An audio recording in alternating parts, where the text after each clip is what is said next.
Right, Tuesday night is cheese night. Let's get me on screen. How do I do that? Let's hide that. Nice to meet you, everyone. Welcome back. It's Tuesday, the best day of the week. I'm glad you joined me again for Tuesday night. It's cheese night, and for the new viewers out there, we're about cheese. We're about a bit of fun, a bit of wine. Tonight, we're going to be talking about blue cheeses, some of the stranger blues. Last week, we had the inestimable Marcus Brigstock talking about his favorites, and he had a little bit of Stilton on. This time, we've got someone even more cheesy, the famous Nigel Barden. He has been doing things in food and cheese, the radio, top line for, well, not so many years, but he's looking a bit Bill Nye this evening. So if you think it's Bill, put a big thumbs up on the on the chat.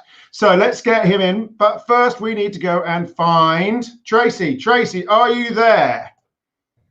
I'm here. Hello. You must be knackered, Tracy. You must be knackered. Yes, I took yesterday off completely after 3 amazing days of the British Cheese Weekend. It was phenomenal. It went very smoothly. I can't believe you managed it. I mean, you and Pat, 3 weeks from standing start. I mean, that is COVID all over. COVID rules. If you can't do it in 3 weeks, don't do it at all. But even so, you got such fantastic. You even got Prince Charles involved. Yeah, we had His Royal Highness kindly from Clarence House. He was from Clarence House. I keep telling you about this. I think they were tweeting, and they were Instagram sending Instagram stories and posting up on their website as well. And then on Sunday, Prince Charles released his favorite cheesy recipe, which was awesome. So that really helped to spread the reach, which was amazing. Good. But we're hearing some good stuff. Now, we're going to have a little bit of an after party on the British Cheese Weekend from about 8:30, so an extended dish. Oh dear, I'm coughing. No. That is actually a fantastic Peter's Yard cracker going slightly down the wrong way.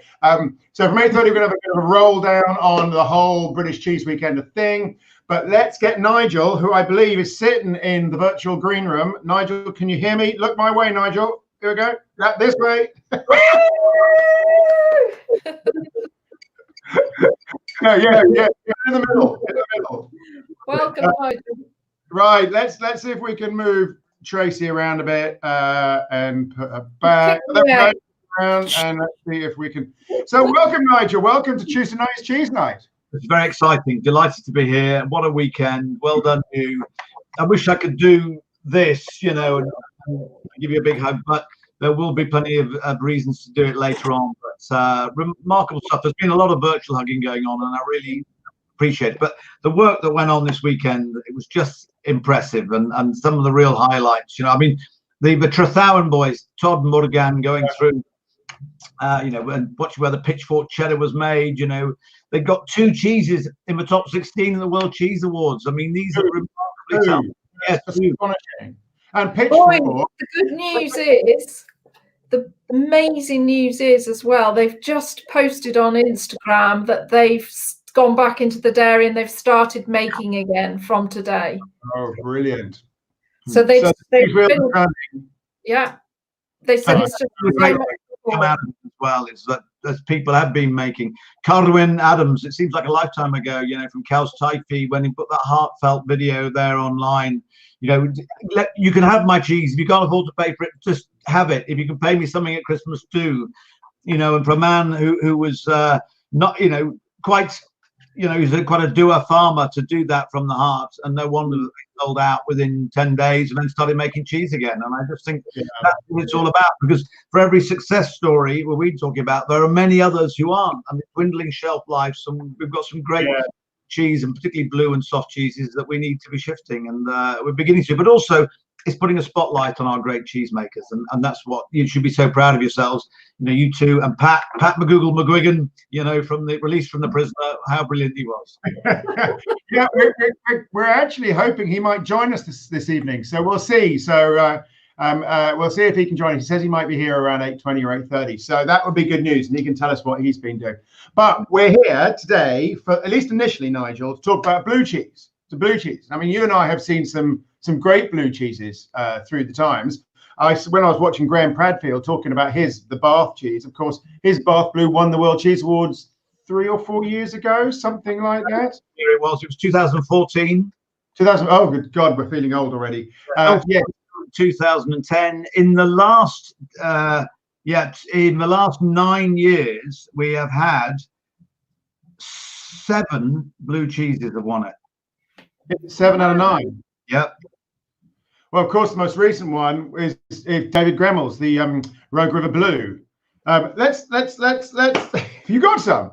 I have. I'm amazed. I bet at the bottom of my cheese roll. I've just been keeping it forever. I know it's way old, but every now and then I have that lovely granulated element, because it's, of course, it's wrapped in this fantastic Syrah grape, and then it's been doused in brandy, in pear brandy. I mean, this is a remarkable cheese. Stick it up to the camera. Yeah, there you go. Don't be shy. Come on, stick it. Get really close. This is Rogue River. This is the blue. We're dealing blue here, and that was mind. It's not the best looking piece of cheese you ever dug out your cheese roll. No, that was a bit better. Okay. I mean, it's still eating. Amazing.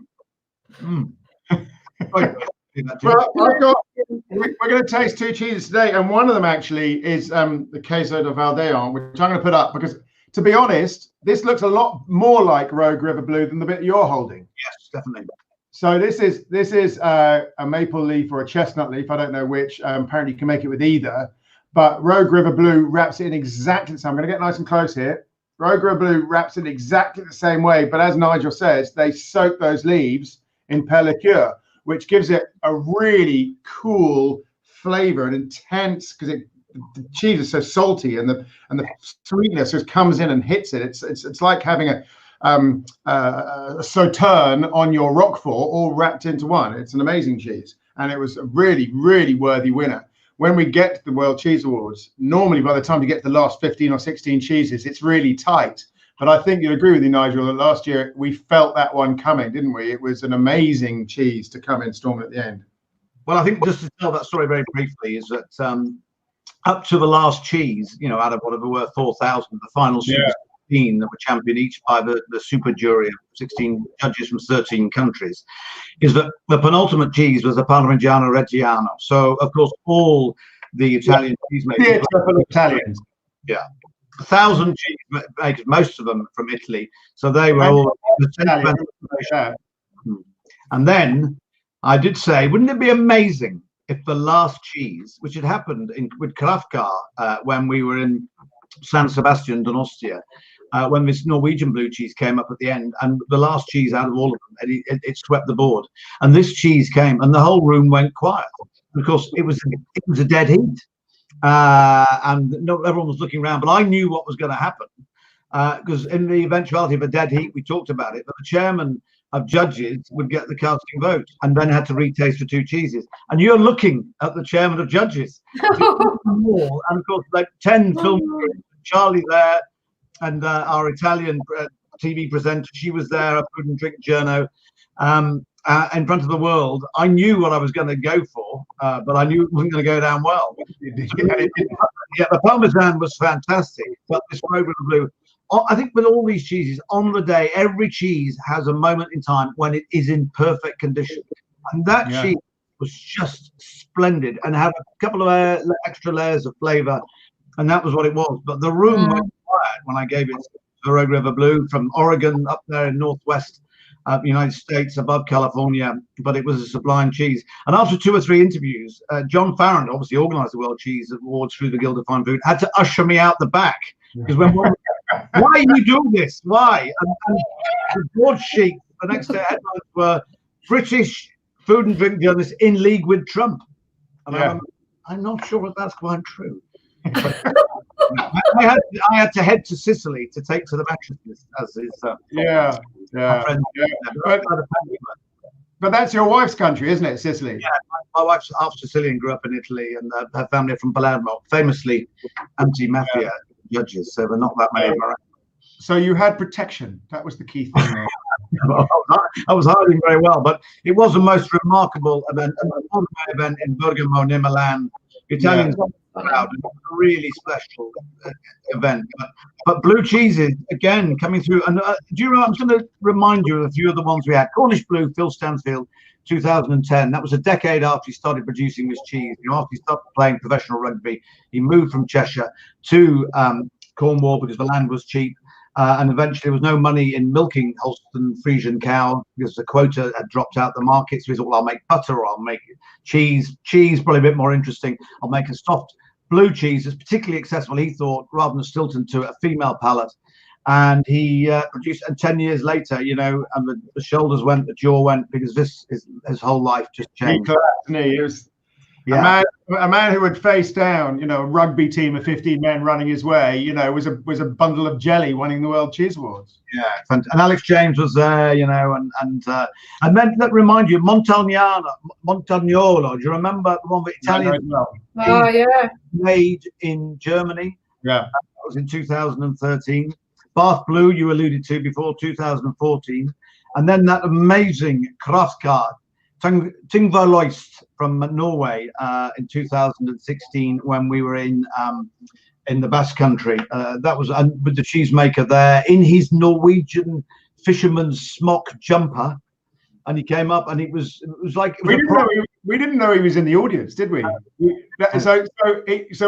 He worked out that he'd won before we'd announced it. He was looking at the score and he just jumped up and we were going and we did not remember, we had to slightly manage the arrival of the local dignitaries to make sure that they, you know, these things are a big crafted events, and this Norwegian in his very Norwegian sweater was on stage going, it was a moment. It's me, and we heard this fantastic, almost Icelandic cry. You know, he'd been obviously eating the fermented shark and all that, and up he came and he picked me up. You picked him up. It was just, and then when we got the local politician on from that part of the world, it was an amazing, yet another amazing night. You know, and but I'm going early on a drink. This, by the way, is from Biddenden. It's Kentish apple juice. This is a Worcester because if I always, as in my non-alcoholic drink, I never drink water whenever I'm tasting cheese.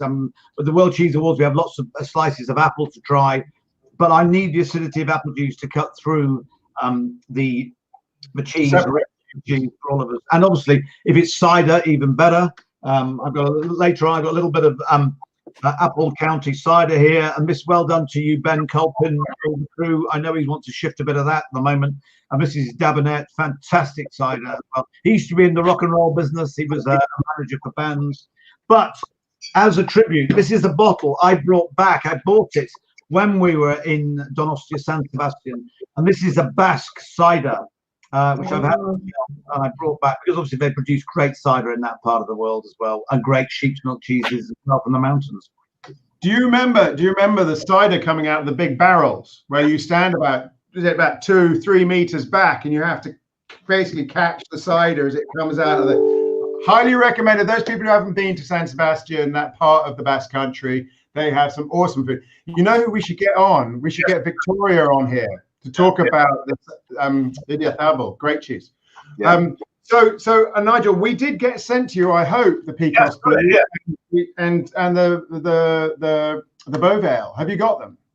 Yeah, I've got the Beauvale and the Val d'Yon.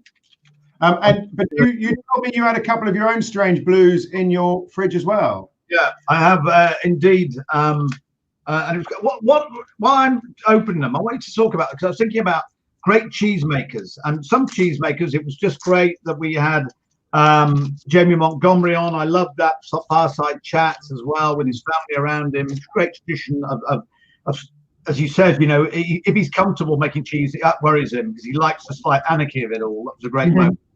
But you think of certain people who have made cheese, Roger Longman and Peter Humphreys from White Lake, who are serial winners. But Roger, I mean, he loves goats. He's got his own flock and what have you. But they keep winning prizes with all their cheese. So this could be sheep, goats, cows. These are just great cheesemakers. They've got a magic touch, though, too.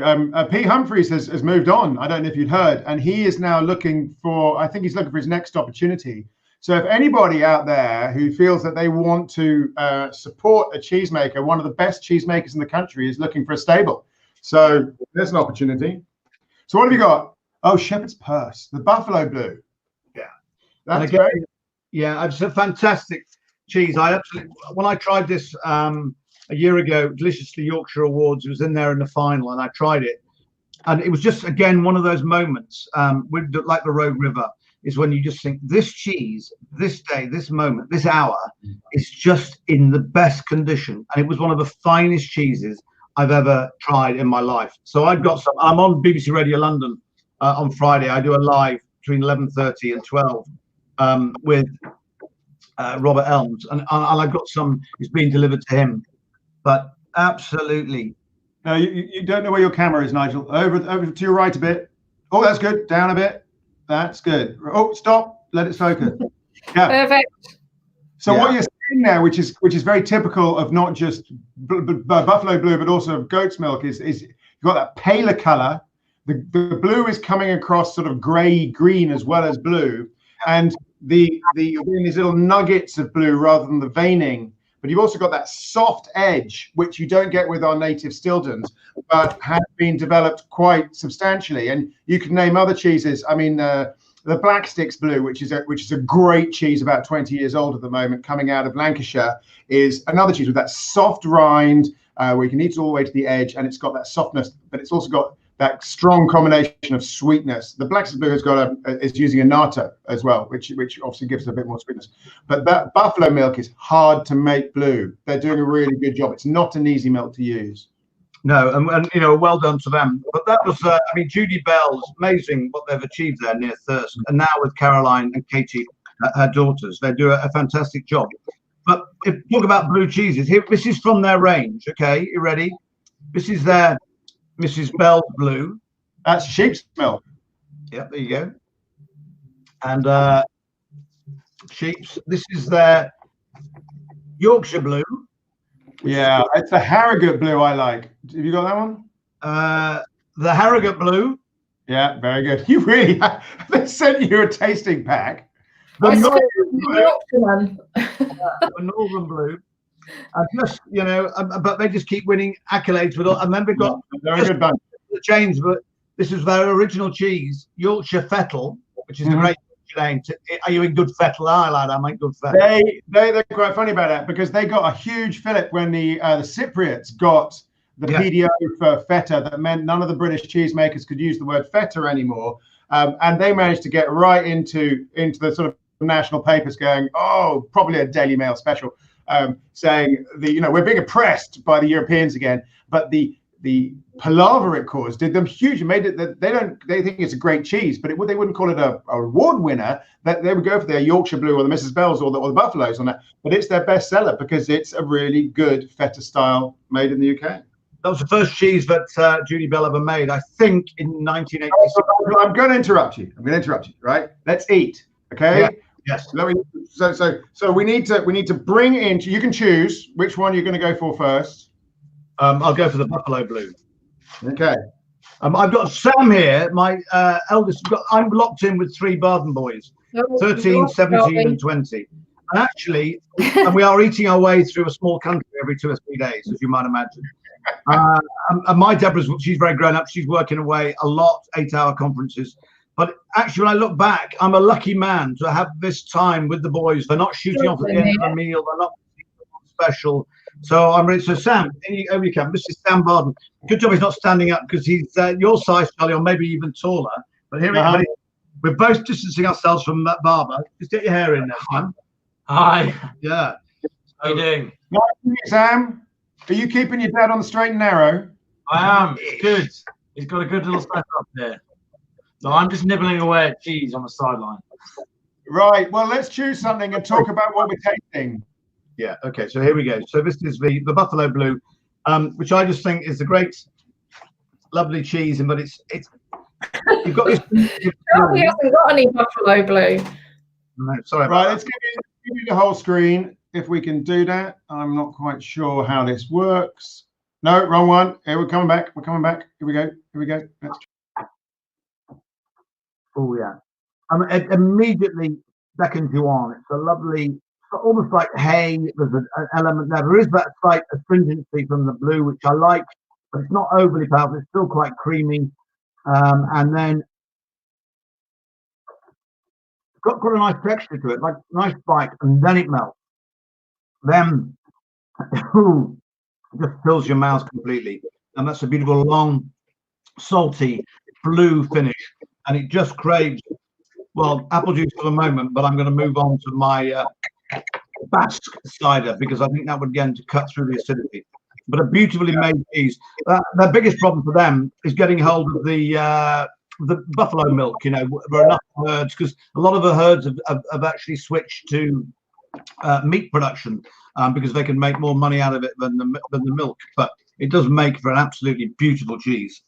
And also, Joe Schechter down in Hampshire, who's making his mozzarellas and all that kind of thing, has he's doing very well. He's buying a lot of the buffalo as well. So yeah, it's shortage. They don't milk very much. I think they might be wrong about this, but I think we're talking about 7 or 8 liters a day. So they're low milkers, matriarchal herds. They're amazing. I worked on a buffalo farm briefly. They are totally one of my favorite animals. Right, I'm going to come back at you. Remember the Ingle White buffalo, which was in the World Cheese Awards, number 12 in last time in Bergamo, and that was the one from Karen Lodge in Preston in Lancashire, a family firm of cheese producers and farmers, been going since well, the beginning of the last century, and that was muslin cloth bound, beautiful cheese. And we had 4 cheeses say in the top 16. Amazing. Yeah, well, we'll talk about that a bit later, because the British Cheese Weekenders really brought out the excellent cheese resources we've got to make. Right, I'm coming back at you.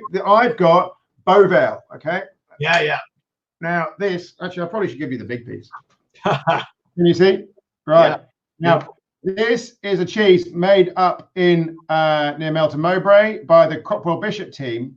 Now, they, bit like Phil Stansfield, they took the view that they wanted to bring a more modern take on blue cheese, because we've dominated so much by the Stilton character. They wanted softer, so they just basically looked southeast, and they picked up a few influences through France and sort of settled on a sort of I think you're going to call it a British gorgonzola. But look at this, see how gooey that is. That's fantastic. Oh, we like that, oh. It's, I mean, as you undo the wrapper, it starts to run away from the wrapper, and I just love that. It's a very tactile cheese, and I love ones that are gooey and in your fingers. And you know, this is we're talking cheese sex here, and all virtually anyway. Charlie, you always keep your hands on moments like this. I noticed that. Very different. I've got a element of richness from the cow's milk, but you know, a gorgeous, rich, really does fill the mouth, you know, and that's sitting like a contented Buddha in my stomach. Do you think up these lines in advance so you can just chop them out? They're all bizarre. I've got a whole wall full of them in front of me. Yeah. That's what a professional is. He's prepared. Yeah. If I see what I look like. What I'm getting here is I think native to British cheeses is a stronger taste of butter, and I think that you get that whether you're in Penzance or all the way up in Lincolnshire or whatever, and you do get that with this. And also we get an intelligent use of bitterness, which is something that is quite an adult flavor at the moment. So I really enjoy that. But it's the creaminess and the spice of the blue that brings that sort of quadrant of flavors together that is really impressive, and I love it.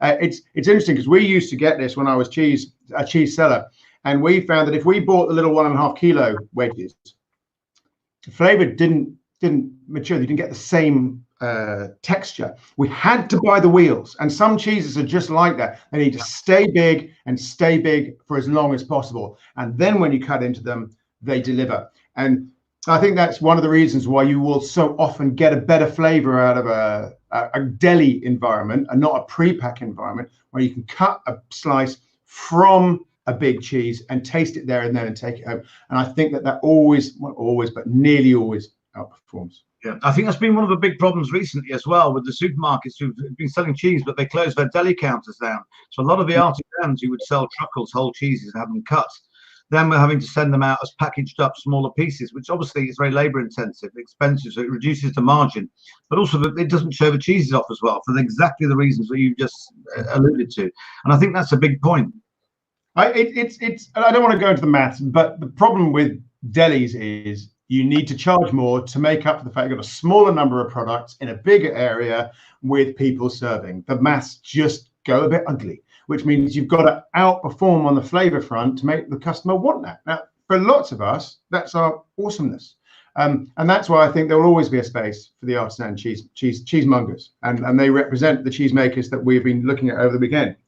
Right, are you ready to go for the next one? Yeah. Oh, what's that? Here we go. This is a Worcester Blue Extra. It's called Clementine. Right. I got this from Aubrey Allen because, of course, famous butchers they are. Simon Smith and all the crew. They're actual. We know them for their cheeses from Simeon Hudson. Yeah. And Simeon Hudson Evans, to give him his proper double barrel name, and then Guy Dimmock, who also helps him out. And that was and that's the Worcester Black Country cheese, and it's actually from Heathgrange Farm, which is at Lower Broadheath, Worcester. But I've been tackling that the last few days and having a slice every night, and again, beautiful cheese. It does look quite interesting. You've got, it looks like it's beginning to dry up, and you're going to get cracks with the with the incursion there. So you need to do that quite quickly. And if you let it come to room temperature about half an hour, it's still got enough melt in it, and that's the point. But little slivers of that. So I've just been leaving them around the house, and the kids just scooping them up as they go around, which is it beats doing illicits. Now, I want to move on to our second announced cheese, because Ruth at the Fine Cheese Company sent me my bit of cheese 2 weeks ago, and then yesterday had a little bit of a kind of wobble, going, I'm not sure it's still going to be good enough. So she sent me another piece that arrived today. So I've got two cheeses that are identical but 2 weeks apart. So I'm going to start with this one. I don't think you can see that. It's got a pale whitish character. You can see the needling that's gone through clearly on one side. And this is the case of the Radion. And this is the one that's 2 weeks older. And I don't know if you can see that clearly. Now, to my eye, without you having to peer through the internet's lens, the older one is considerably grayer. Now, one of the characteristics of goat's milk blue cheeses is that they go grey at age, which can put people off, and it's just a colour. It is not flavour. I mean, the flavours will develop with age as well, but it's not an indication of it being off. So this cheese, and the classic one here, of course, is that goes really big and comes from the same area. And Nigel, you remember this is the Cabraleth. Do you remember the Cabraleth? Oh yeah. Brutal cheese. Brutal cheese. Get it wrong, taste it's wrong. It's got this chewing aluminium, chewing tin foil kind of taste, but get it right, it's this explosion of dangerous flavors. Now this guy, the Queso de Valdion, is full flavored, more reliable in that sense, and it's an amazing cheese. So I'm going in. What do you think when you're tasting it now? Gosh, that's I'm getting alpine pastures on that one because of cows who've had a good summer, because it's got that depth and creaminess to it. But there's that lovely, again, punchy saline hit, but in a controlled way. And it comes at you in layers. And I'm liking these layers. I actually have my cheese. When in the theatre, you have a dresser to get all your costumes ready for quick change. I have my cutter on my left. So Sam's doing a good job. So I just pass the cheese in. And he has quite a good slug of it himself, I have to say. And the cider. But it's a great way of doing it. But again, just to see the cheeses, once you've got them up to room temperature, and then that's the key, because cheese coming out of the fridge, it tastes good, but give it a bit of time and then keep trying it. It's like a case of claret. If you have a bottle every year for 12 years, because I mean, who has 6 bottle cases? We're going to be 12 bottles. You can see the growth, and certainly with cheeses, during the hour and a half that they come to room temperature, they change style a lot, and it's something we should remember. Yeah, it's true, and different cheeses respond in different ways. Yeah. It's a finger looks of that, Charlie. I like it, but going back to your point of like context means a lot. It would be difficult to go backwards from this Picos Blue. It's a very mouth-dominating cheese. I am getting metallic notes. It's got a grittiness inside the blue of almost like you're tasting the minerality straight from the Picos de Europa, those mountains where it's made. And this is This is a long keeping cheese, which they keep in those caves in those mountains. It's got a real character to it, but it's not a subtle cheese. It's sort of, I don't want to make it sound aggressive, but it's kind of shouting in your face, going, "No, pay attention to me. I'm a big cheese. This is the moment. Start eating, start drinking." That kind of thing. That sounds like you, Charlie. But also when you would have that in your cheese board, that's the key. But you don't have it too early because it's going to crucify everything that comes after it. What would you drink with both your blues that you've had? Well, it's interesting because I think that the Beauvale is quite forgiving. You could go for a number of the wines there, darling. Okay. You can go for a number of wines with the Beauvale because it's not got that high saltness, it's not got that bitterness, it's got the acidity kind of thing. So I think anything with a sweet bend would work, like the Sauternes of this world. But I also think like a warm red, like with decent fruit notes, would be very good. With this Picos de Valdeon, you're going to need something that's got more. I think your cider, particularly if it's particularly the sweeter end of the spectrum, would work very well. But I've got quite a tannic a wine here it's holding up nicely against it as well. So, well, there you go. I've gone down to the Jurassic Coast because I've got a Lime Bay, and this is their Sandbar, and they are producing some great wines. This is absolutely Lime Bay Winery in Devon. Mm-hmm. Bacchus, it's one of their top ends, and I just think it's a beautifully well made. But you can taste the almost the sea vegetables in amongst it, all the samphire and everything. It's got that little herbaceous bite to it, but it's got enough crisp acidity and minerality to cut through the richness of these. Oh, well, there you go. It's interesting when you look at food and drink matching. The cheeses change so much that actually a cheese at a young age, same cheese at a young age, will want different matches to what it wants at an old age. There is no point in over guessing. You're best opening a few bottles, trying the one that works, and just settling down. Winging it, to use technical term. I love the fact that the World Cheese Awards are older than the Great Taste Awards. But Bob Farrand put them up, John's dad, and he should be 32. This would have been the 33rd year. And it's just, and let's hope it still might happen, but we might be heading off to, northwest Spain later in the year. It's going to take a bit of doing, but they're a great community. And for us, I always think it's the extended families gathering, and it's a bit like, got the naughty cousins and what have you. So it's a bit like Coronation Street meets Emmerdale with a bit of Breaking Bad, and Happy Valley. Reading Coronation Street meets Emmerdale. You winged that one, and that's crap. Well, Breaking Bad, good. I thought that was quite. Okay, Breaking Bad, I'll give you. Yeah, it's a different kind of crack. Right, hang on a second. Sharing is caring, everyone. How can you do that? That's very clever. You've got a very glamorous assistant we can't see, but I can imagine. Yes, I must tell you that the first date with my wife, yes, I have to say I recommend all these. This is better than the older version, and in fact, both of the younger ones are good. Please bring in your silent partner. Okay, well, someone say hello. Hello. Hi, yeah, we're not alone, but well done to you for putting Charlie in lockdown. Yeah. Right. Now, Nigel, we've actually got Pat arrived. Are you ready to share? McGoogle's with us. Right. And we've also not taken any questions, so we need Tracy back to keep us on the straight and narrow there. And let's bring Pat in. Hello.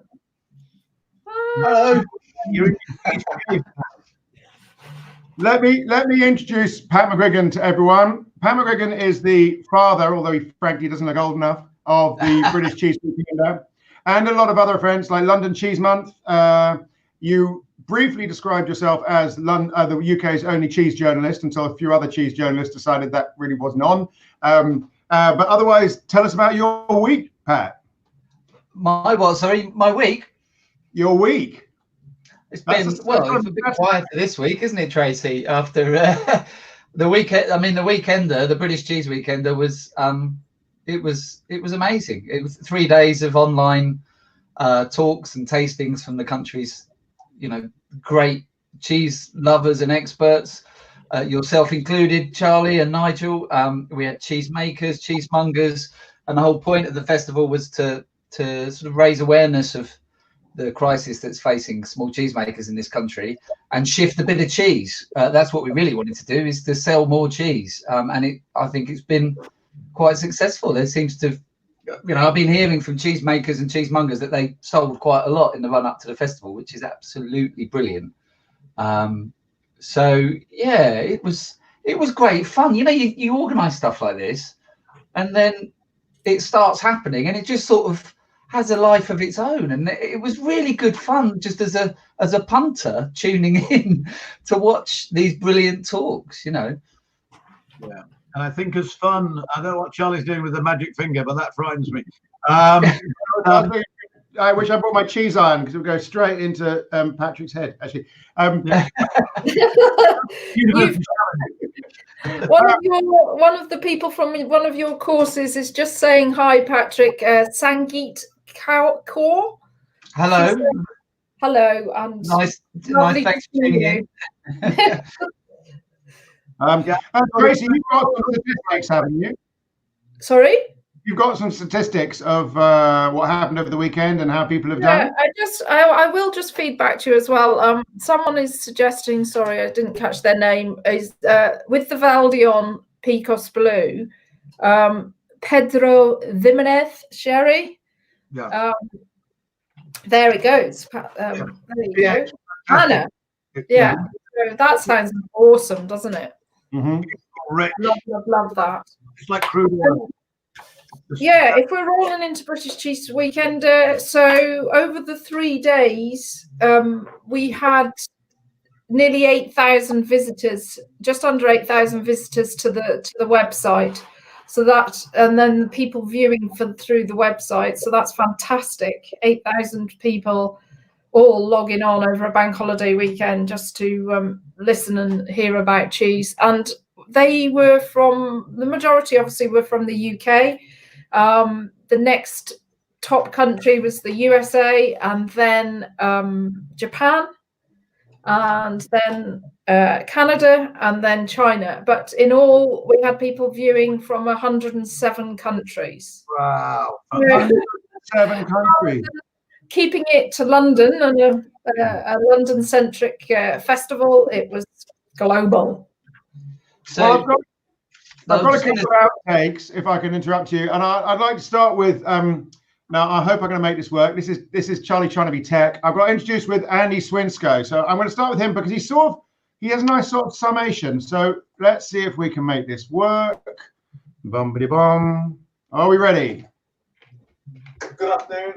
I'm Andy from the Courtyard Dairy, and as part of British Cheese Weekend, I'm going to be talking about the British Cheese Revival and how we've gone from nothing to the vast array of farmhouse cheesemakers we've got now, which is fabulous. If I'd have been doing this talk 15 years ago, we'd have been talking about some fabulous farmhouse cheeses that are still made today that are absolutely brilliant, like Montgomery's cheddar, King's cheddar, and small artisan producers like Colston, Bassett, Stilton. But there wasn't many of them. The British cheese industry on farm was very small and very negligible. It was kind of not really existing. But in the last 15 years, we have seen a resurgence. So the Courtyard Dairy, we do about 35 cheeses, of which 33 have come about since the year 2000. I mean, Andy is a legend in his own county. Let me just put him away. But I think that introduction says a lot, Pat, in lots of ways, isn't it? The cheese we're celebrating now, a lot of the cheese we're celebrating now have been created by the very people who are still making them. Yeah, I mean, the cheese revival in Britain started around the sort of late 80s, but really kicked on in the sort of 90s and early noughties for various reasons to do with milk quotas and the milk marketing boards, being disbanded so that farmers didn't get a set price for their milk. And suddenly they weren't getting much money for their milk. So they thought, we better turn it into something else. And cheese was the thing. So it's been the British cheese scene has been this amazing success story, really, over the past sort of 20 years. And so when coronavirus hit, we were at risk of losing, and still are at risk of losing, this amazing success story of an industry almost overnight. I was talking to cheesemakers. I wrote an article for the Telegraph about this and sort of phoned lots of cheesemakers. They had like 40 tons of soft cheese in their cellar and literally overnight lost 85% of their sales. So you know, I think we've come out of that period thanks to like Jamie Oliver's done a lot to promote, you know, people buying cheese from small cheesemakers. The Cheese Weekend, you know, articles from Jenny Linford and other journalists, you know, all of us on Twitter and Instagram all banging on about it. I think that's really helped, and that cheese has been shifted now, that backlog. But you know, the restaurants are not coming back anytime soon, so we need to keep going. The British Cheese Weekender was brilliant, and we all had a lot of fun. And I had a cheese coma by the end of it, which was nice. But we got to keep doing it. Under the eyes. Yeah. It's like you go a bit psychedelic. You know, it's like one of those hard judging days at the World Cheese Awards. But we got to keep doing it, because until the restaurants come back, these cheesemakers still need our support. And it's so easy. That's what I think. It's like you can be virtuous and help this brilliant small industry full of great characters and family businesses, and in return you get to eat loads of delicious cheese. It's a complete win-win situation. So I think that as a message of, like, you know, do your bit for the country and eat loads of delicious cheese, you can't go wrong, really. What I think that you see in the British cheese making community is there is no resistance to innovation, is there? No. So they're bringing in recipes from all around the world, matching them to. We've got lots of different breeds going on in the cows and the sheep and all those things that we're making, and they're using technologies. I mean, Nigel, you and I went to see those classic Idiazabal cheesemakers in San Sebastian. People have been making it the same way. Pat, you were with us as well, actually, weren't we? Yeah, it was a good day, that. It was fun. But it wasn't, none of that technology was new, was it? I mean, they can match what they're doing right down the line. And I've just got another clip here of, let me just check, of Tom Calver. Now, he's got a very traditional cheese in that it's a cheddar, but in other ways, he's really innovating. So I'm just going to pop this up here and see if we can make it go. So hang on a second. Right, here we go. You ready? We have Tina Turner, bless her, the cheese turning robot. Turning a cheese over is a necessary job, but actually the physical act of turning it over, there's nothing artisan about that. When you've got 6,000 cheeses to turn over, it just hurts. With the introduction of Tina the Turner, we are able to taste through every single cheese within that batch. If you think about this as a great big library of flavour, every single cheese has its own unique identity. Wow. Too much these days, you're looking at consistency and trying to make sure that everything tastes like you had it yesterday and the day before and the day before that. I don't know. It's not that inspiring, is it? I mean that, to me, that says it all. You've got basically a young man, although I'm beginning to think everyone's young to me, who's taken one of our greatest and most historical products and brought in. He's built his cellar into a hillside from scratch. And then covered it with earth, and he has a stream coming in through the back wall that uses that to cool the things down. And he's brought in a 21st century bit of kit to turn cheese that's never been done before in the UK for cheddars, and he is allowing so that it gets him closer to being able to grade and understand and promote, as he puts, a library of flavour into it in the way that's never been done before. I mean, that's brilliant. Yeah, I think the point there as well. I mean, I love the fact Tina the Turner is what it. I mean, just the humour that comes through the cheese industry as well. I mean, it's food and drink. It's something we should love. But there's great heritage, but also there's a marvellous modernity to it as well. That you see the two coming together, and we witnessed that this weekend. But with some great people, and I was been tasting some cheese. Martin Gott and Nicola Robinson, and their St James that they make at Hooker Estate, and he was, of course, influenced by James Aldridge as a young lad, and he went on to get the award for the best unpasteurized raw milk cheese. This is fantastic. They've got their own flock of sheep there, 100 of them, and these are the sticky wash rind cheeses that they wash them in brine. They do it 3 or 4 times a week for a month. Really old traditions, but with modern technology. And as champion, people like by Andy and Kathy Swinsko at the Courtyard Dairy, they sell it because production isn't high. But when you taste these things, it's like a great piece of chocolate. You don't need a lot of it. You just think, that is amazing. And it transports you to another part of the world or another memory. And these are just remarkable tastes captured in a piece of cheese, but they're just so much more than that.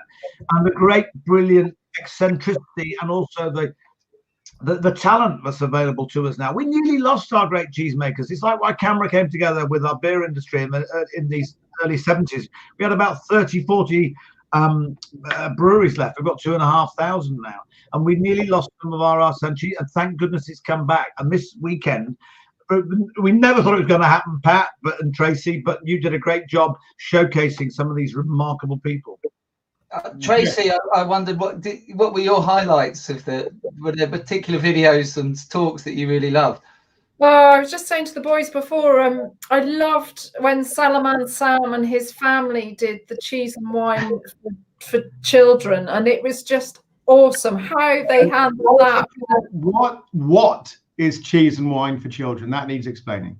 So they had really, really good proper cheese, proper good artisanal cheese.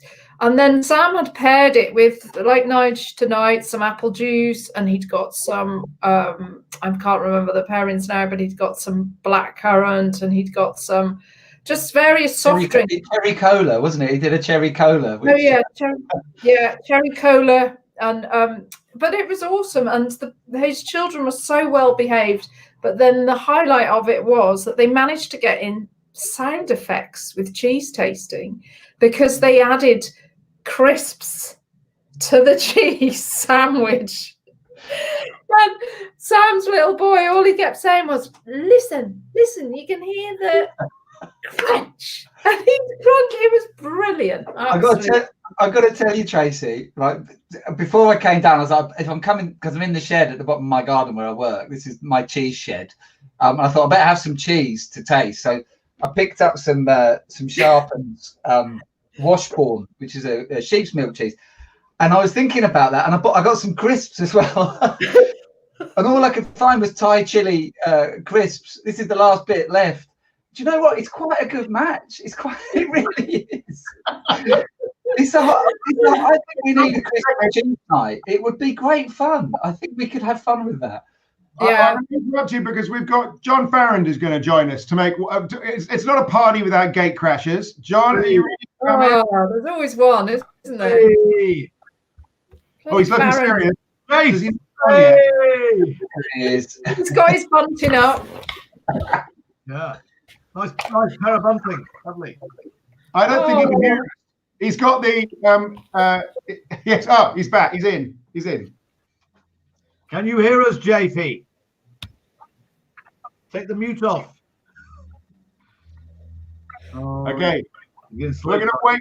We're going to wait for him to interrupt us. For those that don't know John, I'm sure many of you do. John runs the Guild of Fine Food, which makes him the lead cheese, the biggest cheese for the World Cheese Awards, the Great Taste Awards. Hello. Hey. How come he didn't? Oh, Jay. Okay. Oh, here I am. Technological issues. As you can see, my daughter's birthday only this week. What a week to celebrate your birthday with some wonderful cheese. How are we all? Good. We're good. Have you managed to catch up with any of the videos and events and the cheese tastings over the weekend, John? Yes, I did. Yep. I watched my friend Nigel Barden on Friday evening, and I joined a tour of Quicks, something with the Trethowans. But yeah, no, and then we had a Sunday night kind of regroup and conclusion with the lovely Tracy, the lovely Pat, and the lovely Catherine. So that was all very jolly. Jolly good. So the reason that you've joined us today is you will be with us next Tuesday for Tuesday night's cheese night, when we're going to be talking Great British Crumblies. But But I'm hoping we will also get a chance for you to tell us about the World Cheese Awards, because that's an event you've been leading, well, not personally for 28 years, 30 years, but it's quite an institution now. And Nigel and I can talk about the chat at the front, but we're hoping to give you some, you're going to give us about where these cheeses come from, who's competing, who's winning, that kind of thing.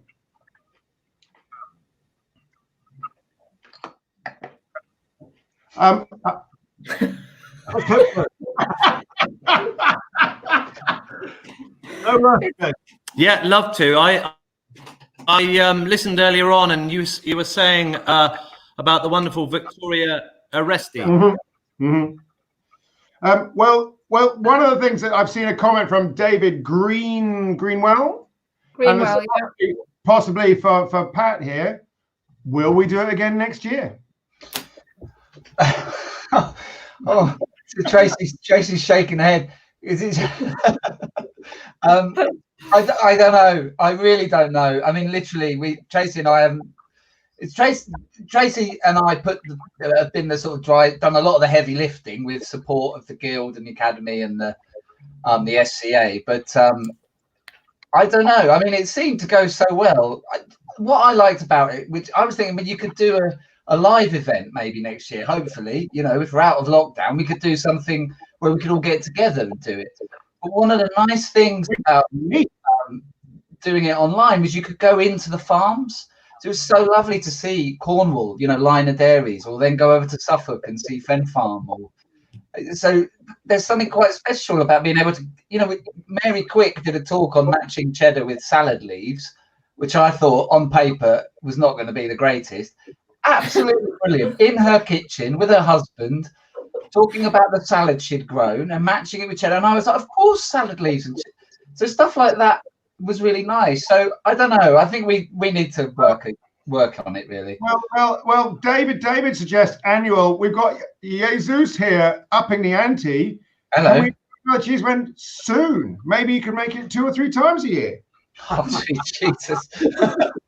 I don't know. What do you think, Tracy? I think we can need some very, very big sponsors. So if you'd like to come forward now, Patrick, I have to let you all understand that Patrick, amongst these 3.5 weeks that we did this in, was also homeschooling his children. So I wasn't allowed to talk to him until break time or lunch, after he'd had his fag behind the shed. The bike sheds, yeah. And so it was a little bit shaky. There was thank God for WhatsApp is all I can say. You did a great job, and I think considering what you did in such a short space of time, it does augur very well for the future. Be it pre-recorded, live, all the different things, people around the world, the potential. I mean, look at us on our split 5 screens. It just shows what is possible. And the technology in 6 weeks, we've advanced 6 years. So amazing. And look at Charlie, Cat in the Hat, what he's achieved. Putting this together.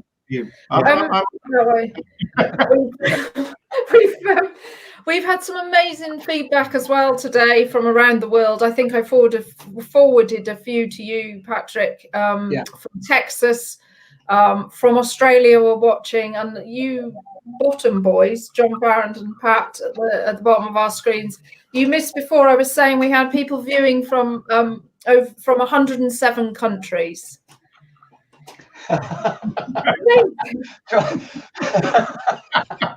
Are you sitting comfortably, John?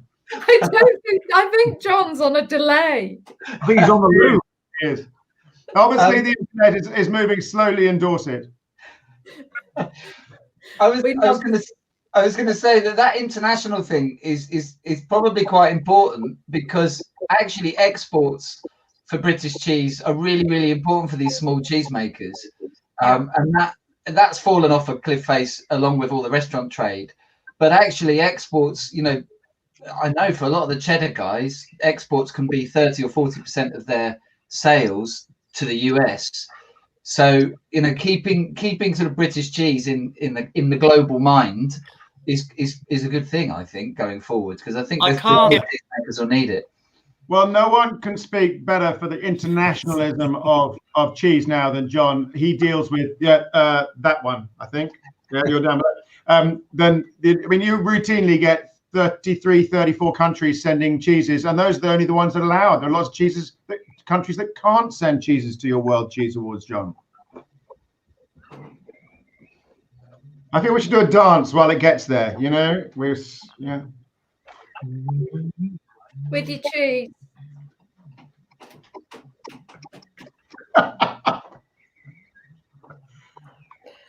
Okay. I think it's gone. I think you have to work on technology for next week. Yes, I think. Do you think he's singing? Yeah, he could just be singing. I still think he's on the loo. Well, on that wonderful note, I'm going to say thank you very much to all the people who've joined us tonight. Thank you very much, Nigel. You've been with us for an hour. Thank you very much for your time. Say hello to your wonderful family for giving us your time. Thank you.